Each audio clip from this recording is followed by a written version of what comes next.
Non, je ne vois pas les glands anales engorgés. Et puis, quelques mots sur Félix, mon Soko. Il est arrivé en France dans les années 60.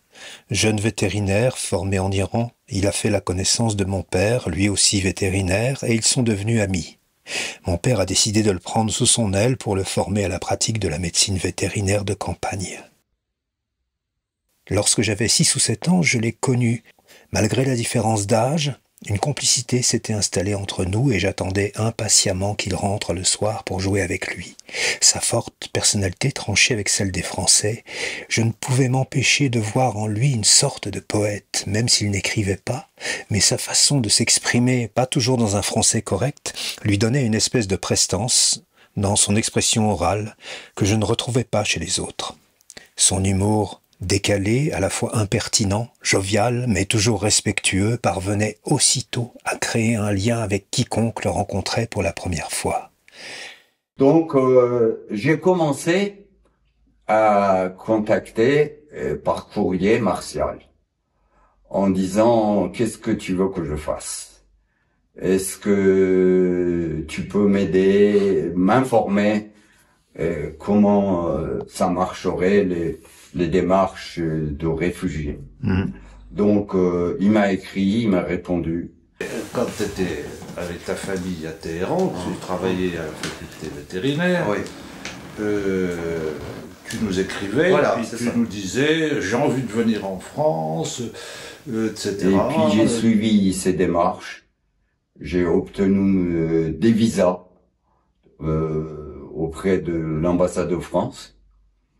Et j'ai envoyé déjà les enfants et ma femme avant moi. Je disais, si jamais il arrive quoi que ce soit, seul, je pouvais franchir la frontière à pied ou par d'autres moyens. Et ça, c'est en quelle année? C'est 83. D'accord. Voilà. 6 mois après, moi j'ai quitté l'Iran et je suis rentré à Paris. J'ai atterri à Paris, et c'est de Paris que j'appelle Martial, et c'est lui qui m'a dit « Tu peux pas vivre à Paris, tu peux pas vivre à Paris ». Et c'est lui qui a cautionné « Écoute, voilà la générosité ». Mais sans lui, j'en suis sûr, peut-être il y avait une autre vie, je ne sais pas, mais si on vérifie bien dans le détail, j'étais anéanti si je restais à Paris. Sans argent, 2 enfants, une femme, et sans emploi. Les échanges entre lui et ses patients se succédaient toute la journée, c'était des cas différents à chaque fois. Mais ce que je retiens, c'est la scène avec ce chat. Il demande au fils de la propriétaire de le tenir avec des gants. Le chat se débat violemment au moment de le vacciner.